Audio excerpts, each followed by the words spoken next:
Elon Musk is now Twitter's biggest shareholder. So is this a victory for free speech or the end of civilization as we know it?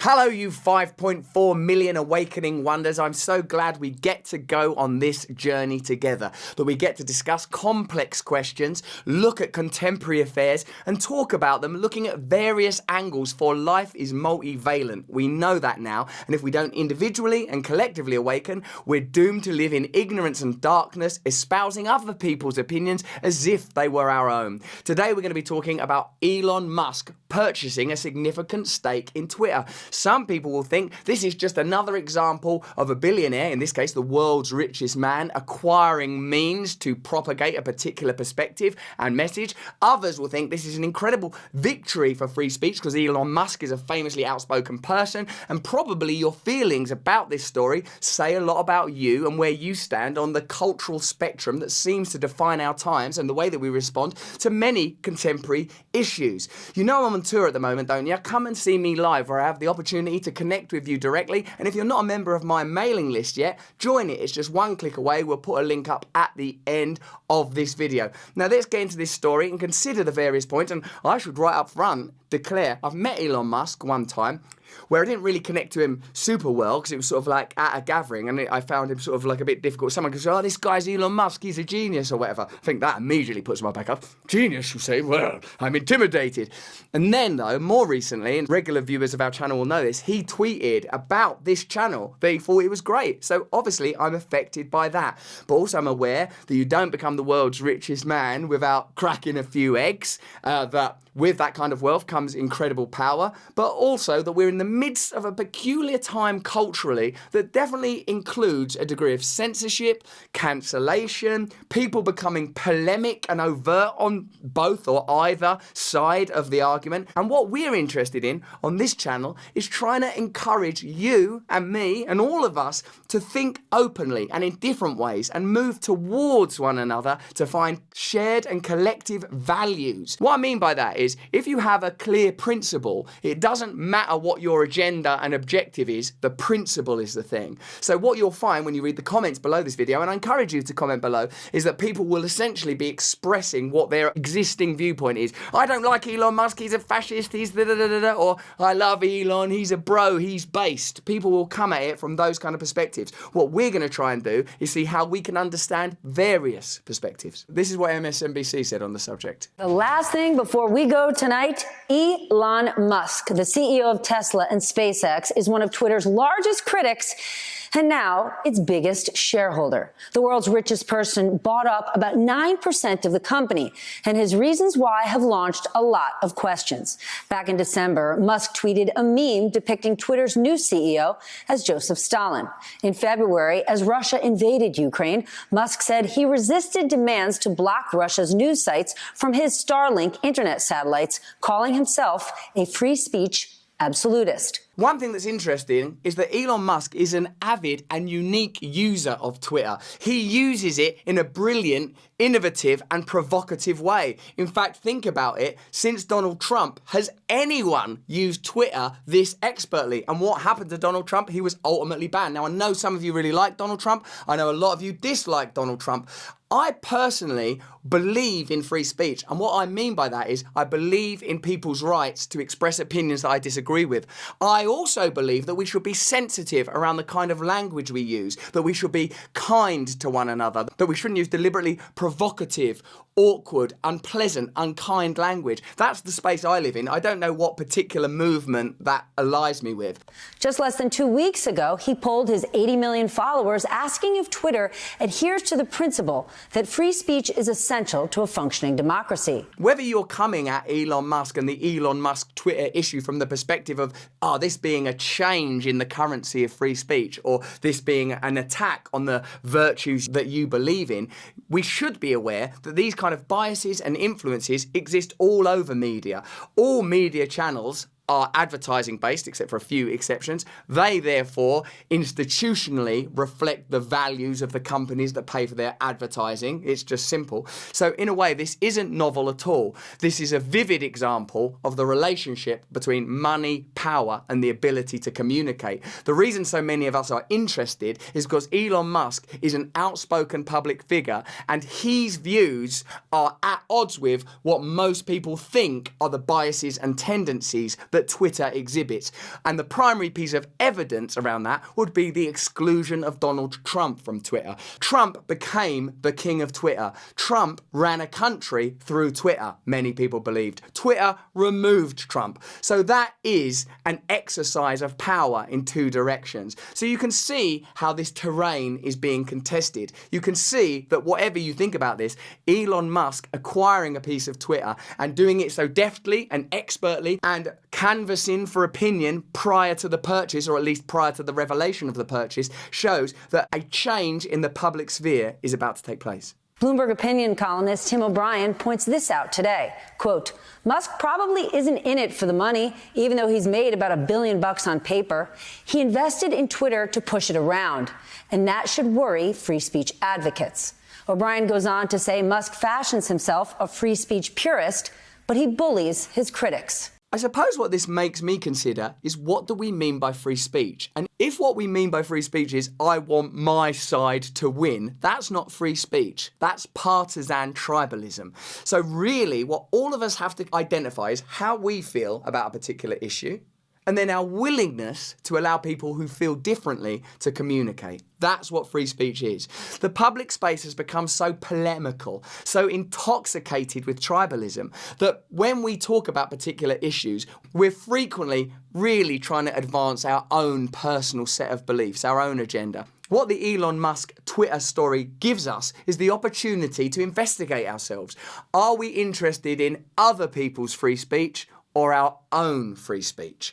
We can't just out of the gate say Elon Musk is the best thing in the world, because Elon Musk is a human being and therefore flawed. Elon Musk is a sovereign in the world of finance and big tech, and therefore exists in that context with the challenges that exist in that world. So we have to be mindful and aware about that.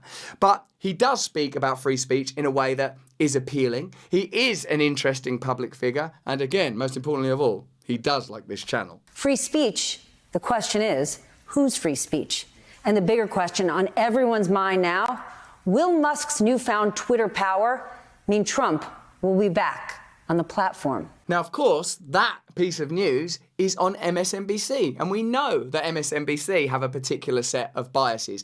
And indeed, MSNBC, in spite of their over-loathing of Donald Trump, benefited hugely from Donald Trump. He was the best thing that ever happened to that channel. And even in this piece of news, they're trying to marry an already exciting story with an even more exciting potential story. What we want to do on this channel is invite you to consider whose interests are met by the politics of division. If you continually focus on, I don't like this group of people and their progressive values, or I dislike these people and their traditional values, then who really benefits from that ongoing contretemps, from that ongoing conflagration?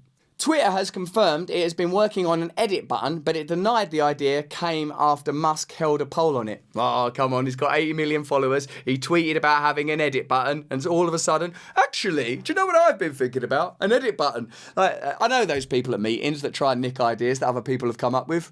I'm one of them. For years, editing a tweet already published has been a sought-after feature on the site to correct typos or embarrassing mistakes. Currently, people work around it by deleting and reposting the tweet. I suppose by canvassing the opinions of Twitter users, Musk is doing an intelligent thing. And if Twitter does belong to the people that use it, or at least is for the people that use it, then asking what people want is sensible. And that aspect of Twitter that's become a kind of archive for condemnation and hatred, famously in like the Kevin Hart, Oscar situation, maybe this is an opportunity for a very positive change. Twitter is a social network that is paradoxically becoming ever more insular and antisocial, apparently all in a bid to protect users from one another. This seems to be the idea behind testing new features, such as the one called Safety Mode, that includes something called Auto Block. One thing we have to bear in mind is that Twitter is already a managed space. We've already seen Donald Trump kicked off it, whether you agree with that or not. And also, there are measures in place like this one that can lead to forms of censorship, even if in confusing ways. Over the weekend, healthcare activist Laura Marston inadvertently showcased just how Twitter's new safety mode can hinder legitimate discourse on the platform. This happened when Marston sent a tweet directed at an account connected to Congresswoman Nancy Pelosi. And that tweet from Marston resulted in her account being auto-blocked by the Speaker of the House. The @Team Pelosi account had just sent a tweet about Democrats voting to cap insulin copays at $35 per month. However, Marston wanted to add some crucial information that @Team Pelosi did not include in the tweet. The bill did not actually lower insulin's price from $300 or more per vial, but only for those fortunate enough to have insurance, meaning those without insurance are still stuck paying exorbitant overpriced amounts for life-saving medication. So that's already a form of censorship on Twitter. Pelosi or Pelosi's team were able to use the platform to send out a propagandist message, a populist message around drug pricing, which is an area where the Democrats have obfuscated, backtracked, and downright lied to say, oh, we're controlling insulin pricing, but they didn't include the caveats and conditions. And when someone well-informed included that in the discourse, that information was shut down. So a lot of people that say, oh, Twitter needs to be a safe place, actually mean Twitter needs to be a safe place for me to relay my propagandist message. So Marston added her comments in a quote tweet of @Team Pelosi's original post. There was no attack, harassment, or even vulgarity. Marston offered a fair critique along with additional context. Less than an hour later, Marston noticed this Twitter prompt when she tried to access the @Team Pelosi Twitter profile.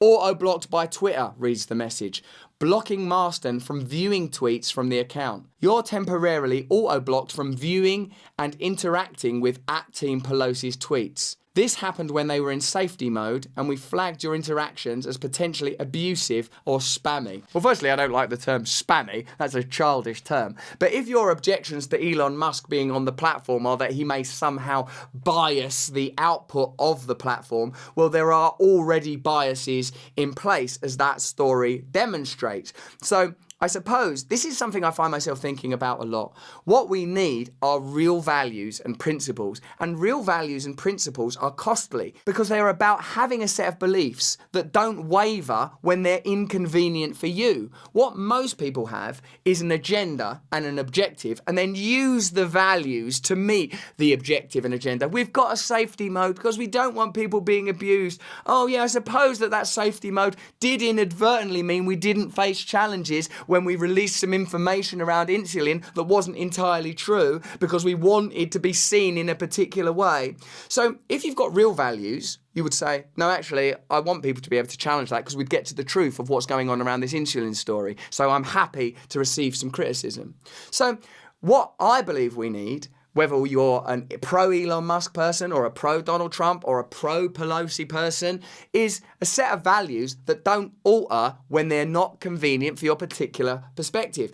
And what we'll get if we have those values is a better culture, a better society, and good faith debate. What I'd like to see on Twitter is the ability to talk freely, to point out when things are true or not true, and to resolve these issues collectively. I suppose at the moment the decision I've made is, I don't really go on Twitter because I don't think it's a very nice place. If Elon Musk's appointment leads to genuine free speech, the ability for people that disagree with one another to communicate freely, safely, and respectfully, then that's surely a good thing.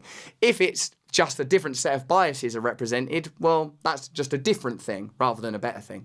A diabetic activist advocating for affordable insulin gets blocked by an account belonging to Speaker of the House Nancy Pelosi, one of the most powerful public officials. Marston's tweet about the auto-block, directed at Twitter, quickly went viral. It's also a possibility that this block is in violation of Marston's First Amendment rights. Courts have ruled that a public official using a social media platform for public business is akin to a public forum, which means blocking users from accessing or interacting with it is in violation of their rights. So just take this one example. That safety mode is supposed to be about protecting people, when in effect what it did is impeded someone's First Amendment rights. So we have to be aware of how Twitter currently functions. Twitter is not a utopia, it's a pretty unpleasant place in some ways and has already instantiated and institutionalized regulatory measures that impede what some people regard as the most basic rights that human beings have,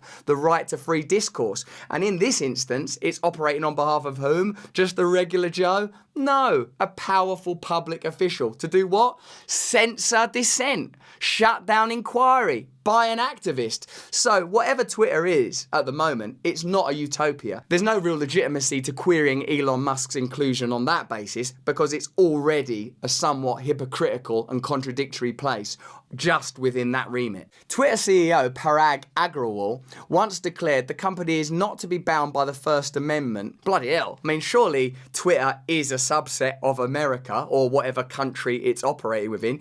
Otherwise, the alternative is it's transcendent of America. It's transcendent of American governance. I know a lot of people that were concerned about Trump being kicked off Twitter weren't even particularly pro-Trump people, but was in fact just acknowledging, hang on a minute, what's more powerful, the US government, a former US president, or a public social media platform? Well, obviously, if a social media platform can kick off a president, that's where the power is. It also shows you, in general, where the flow of intention is going, or, put more simply, what the agenda is. Our role is to serve a healthy public conversation, and our moves are reflective of things that we believe lead to a healthier public conversation. Very cozy language, but healthier public conversation actually means we censor public conversation in accordance with an agenda that we're not even willing to be transparent about. So hopefully what Elon Musk's ascent in the realm of Twitter will mean is more free speech. It won't mean a perfect place because ultimately